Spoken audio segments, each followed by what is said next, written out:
পশ্চিমবঙ্গের ইতিহাস থেকে সম্পূর্ণ বাছাই করা গুরুত্বপূর্ণ জিকে প্রশ্নপত্রগুলো আমরা এই ভিডিওতে আলোচনা করব।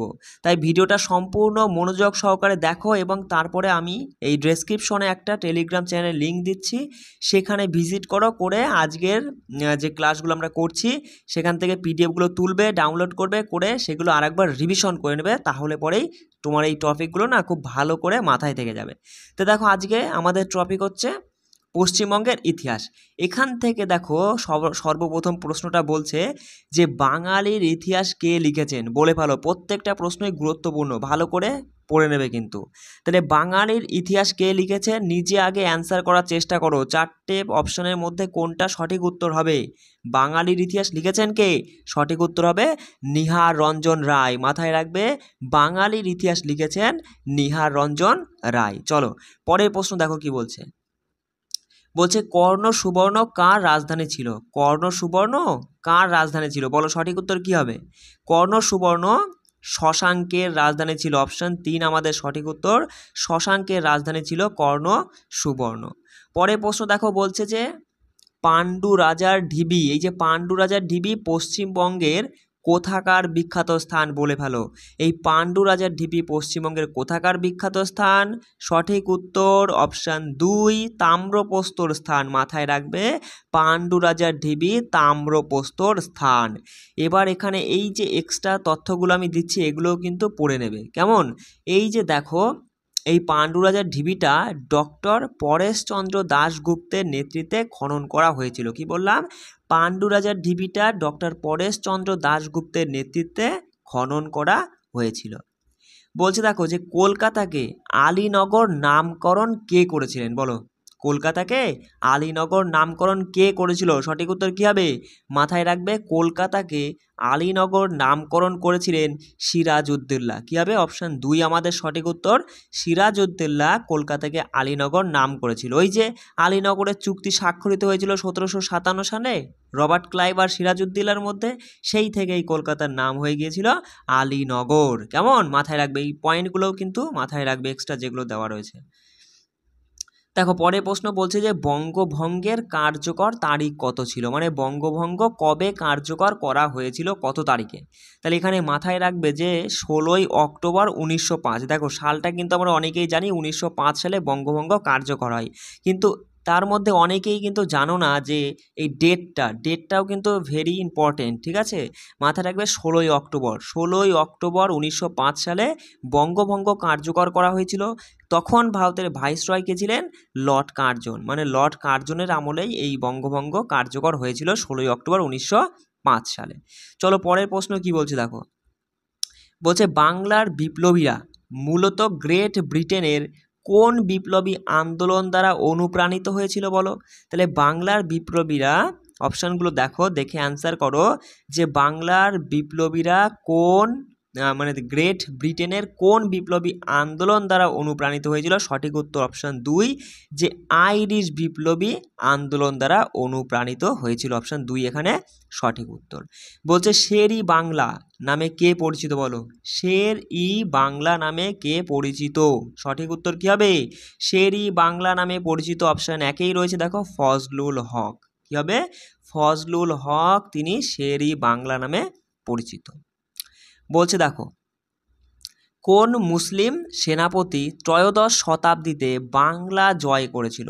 ত্রয়োদশ শতাব্দীতে কোন মুসলিম সেনাপতি বাংলা জয় করেছিল, কে, সঠিক উত্তর কী হবে।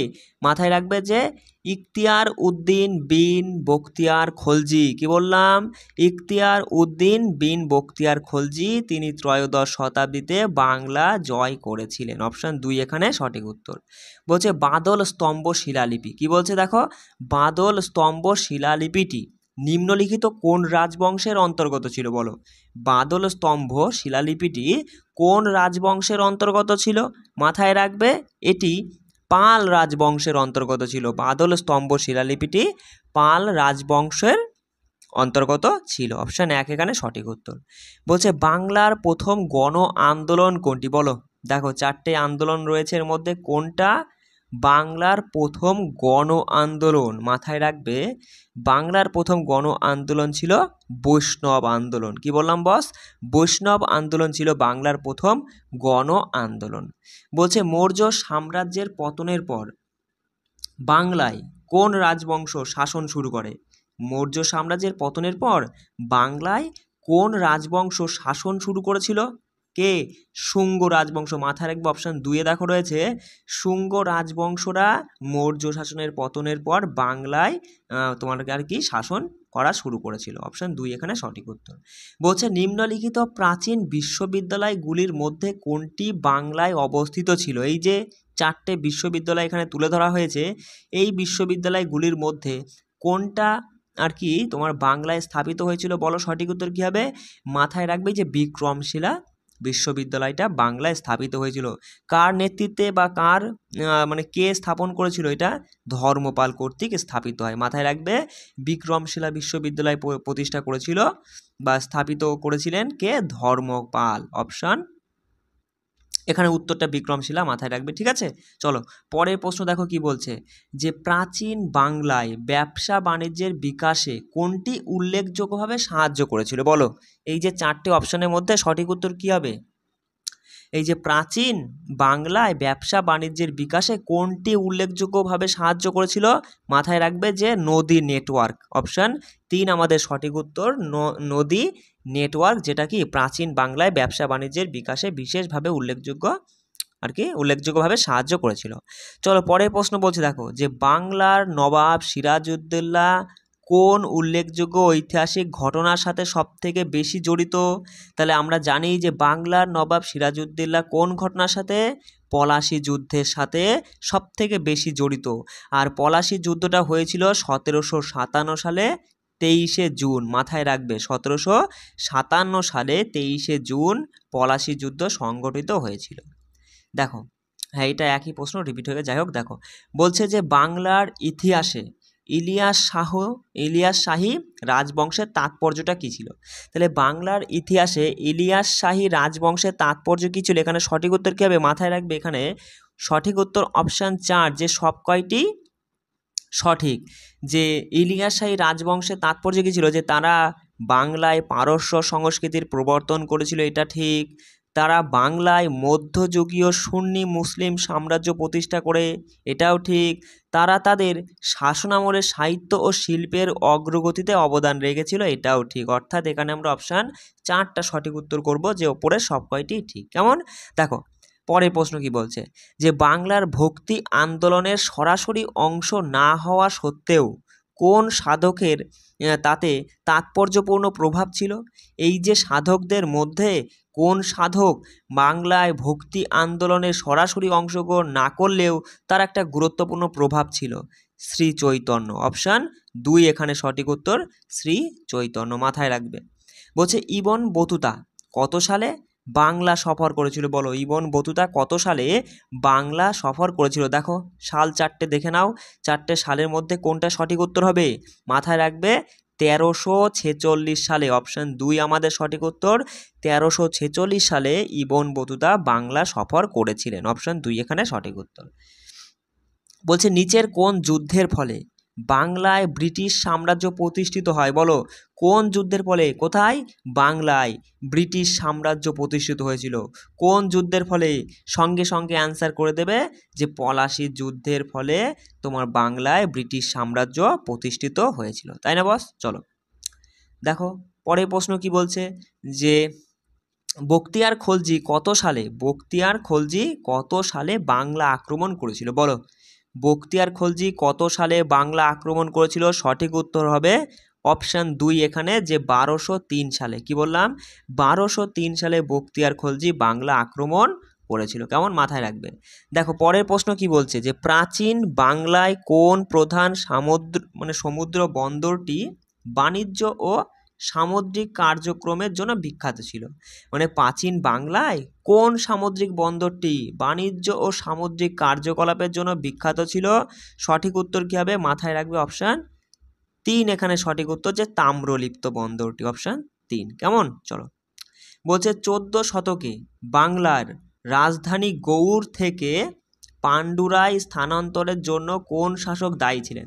তাহলে 14 শতকে বাংলার রাজধানী গৌড় থেকে পাণ্ডুরাই স্থানান্তর করেছিল। সে করেছিলেন, কোন শাসক করেছিলেন, মানে কোন শাসক দায়ী ছিল এর জন্য? মাথায় রাখবে ইলিয়াস শাহ। অপশান 3 আমাদের সঠিক উত্তর। ইলিয়াস শাহ তিনিই 14 শতকে বাংলার রাজধানী গৌড় থেকে পাণ্ডুরাই স্থানান্তর করেছিলেন। কেমন? দেখো পরে প্রশ্ন বলছে, নিম্নলিখিত ব্যক্তিদের মধ্যে কে কলকাতায় ব্রহ্ম সমাজের প্রতিষ্ঠা করেছিল? একদম ইজি প্রশ্ন, সঙ্গে সঙ্গে তুমি অ্যান্সার করতে পারবে যে ব্রহ্ম সমাজের প্রতিষ্ঠাতা কে ছিলেন? রাজা রামমোহন রায়। অপশান 4 আমাদের এখানে সঠিক উত্তর হয়ে যাচ্ছে। বলছে ভারতের রাজধানী কলকাতা থেকে দিল্লিতে স্থানান্তর কার্যকর হয়েছিল কার আমলে? মানে কোন ভাইসরয়ের আমলে ভারতের রাজধানী কলকাতা থেকে দিল্লিতে স্থানান্তর করা হয়েছিল? দেখো 4টে অপশান থেকে সঠিক উত্তর করো।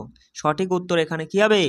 যে লর্ড হার্ডিন্স। মাথায় রাখবে, দ্বিতীয় লর্ড হার্ডিন্স। ঠিক আছে, মানে তার আমলেই বাংলার মানে ভারতের রাজধানী কলকাতা থেকে দিল্লিতে স্থানান্তর করা হয়েছিল। অপশান 2 কিন্তু এখানে সঠিক উত্তর। ভালো প্রশ্ন, মাথায় রাখবে। দেখো পরে প্রশ্ন বলছে কি, নিম্নলিখিত কোন ব্যক্তির দ্বারা কলকাতায় সাধারণ ব্রহ্ম সমাজ প্রতিষ্ঠিত হয়েছিল? বলো, নিম্নলিখিত কোন ব্যক্তির দ্বারা কলকাতায় সাধারণ ব্রহ্ম সমাজ, কি বলছে? মাথায় রাখবে যে কলকাতায় সাধারণ ব্রহ্ম সমাজ প্রতিষ্ঠিত হয়েছিল এই যে ব্যক্তিদের মধ্যে কোন ব্যক্তির দ্বারা? মাথায় রাখবে আনন্দমোহন বসুর দ্বারা। কি বললাম? আনন্দমোহন বসুর দ্বারাই তোমার হচ্ছে কলকাতায় সাধারণ ব্রহ্ম সমাজ প্রতিষ্ঠিত হয়েছিল। বলছে নিম্নলিখিত কোন সালে স্যার উইলিয়াম জোন্স কলকাতায় এশিয়াটিক সোসাইটি প্রতিষ্ঠা করেছিল? তাহলে এখান থেকে আমরা জানতে পারছি এশিয়াটিক সোসাইটি প্রতিষ্ঠাতা কে ছিলেন? Sir William Jones. কোথায় প্রতিষ্ঠা করেছিলেন? কলকাতায়। তাহলে এই যে স্যার উইলিয়াম জোন্স যিনি কলকাতায় এশিয়াটিক সোসাইটি প্রতিষ্ঠাতা করেছিলেন, কত সালে প্রতিষ্ঠা করেছিল? দেখো সালটা আছে 4টে সালের মধ্যে, কোনটা সঠিক উত্তর হবে? মাথায় রাখবে 1784 সালে। কেমন? চলো কলকাতার বলছে কলকাতায় নির্মল হৃদয়, খুব ভালো একটা প্রশ্ন, কলকাতায় নির্মল হৃদয় কে স্থাপন করেছিল? বলো, কলকাতায় নির্মল হৃদয় এই 4 জন মধ্যে কোন ব্যক্তি বা মহিলা কলকাতায় নির্মল হৃদয় স্থাপন করেছিল? সঠিক উত্তর মাদার টেরিজা। মাথায় রাখবো অপশান 2 আমাদের সঠিক উত্তর। বলছে মধ্য কলকাতার ভিক্টোরিয়া মেমোরিয়াল ড্যাশ দ্বারা পরিকল্পনা করা হয়েছিল?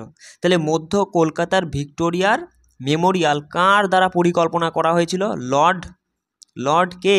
অপশান দেখো, দেখে বলো লর্ড কি হবে? Lord Curzon. মাথায় রাখবে অপশান 3 এখানে সঠিক উত্তর হচ্ছে লর্ড কার্জনের মানে মতাদর্শ অনুযায়ী কলকাতায় ভিক্টোরিয়া মেমোরিয়াল হলের পরিকল্পনা করা হয়েছিল। ঠিক আছে, লর্ড কার্জন এখানে সঠিক উত্তর। বলছে দেখো নিচের কোন স্থানে ভারতের প্রথম টেলিগ্রাফ লাইন স্থাপন করা হয়েছিল? তাহলে ভারতের প্রথম টেলিগ্রাফ লাইন স্থাপন করা হয়েছিল কোথায় বলো তো? দেখো 4টে অপশান দেখে বলো যে ভারতের প্রথম টেলিগ্রাফ লাইন স্থাপন করা হয়েছিল কলকাতা এবং ডায়মন্ড হারবারে। অপশান 1 আমাদের সঠিক উত্তর হচ্ছে কলকাতা এবং ডায়মন্ড হারবারে। ঠিক আছে, চলো আজকে শেষ প্রশ্ন কি বলছে দেখো, যে আত্মীয় সভা ছিল ভারতের একটি দার্শনিক আলোচনা বৃত্ত, তা রামমোহন রায় কবে কলকাতায় এটি স্থাপন করেছিল? তাহলে আমরা বুঝতে পারলাম যে আত্মীয় সভা কে স্থাপন করেছিল বা প্রতিষ্ঠাতা কে ছিল? রাজা রামমোহন রায়। কোথায় প্রতিষ্ঠা করেছিলেন? কলকাতায়। কিন্তু এখানে জানতে চেয়েছে কত সালে তিনি এটি স্থাপন করেছিলেন। সালটা দেখে বলো যে 4টে অপশনের মধ্যে সঠিক উত্তর কী হবে? মাথায় রাখবে 1815 সালে। অপশান 2 আমাদের এখানে সঠিক উত্তর হয়ে যাচ্ছে। তাহলে আজকে আমরা এই ভিডিওতে তোমার হচ্ছে পশ্চিমবঙ্গের ইতিহাস সম্পর্কে বেশ কিছু গুরুত্বপূর্ণ প্রশ্ন আমরা দেখে নিলাম। আমাদের দেখো ডেসক্রিপশনে আমি একটা টেলিগ্রাম চ্যানেলের লিঙ্ক দিয়েছি নতুন, সেখানে ভিজিট করো, গিয়ে পিডিএফটা আমি সেখানে দিয়ে দিচ্ছি, সেখান থেকে তুমি পিডিএফটা ডাউনলোড করে নিয়ে আরেকবার রিভিশন করে নেবে, তাহলে কিন্তু এগুলো মুখস্থ করে ফেলবো। খুব ভালো প্রশ্ন ডব্লিউবিপি এবং কেপির জন্য। কেমন? আর সবাই ভালো করে প্রিপারেশন নাও। ঠিক আছে, জয় হিন্দ।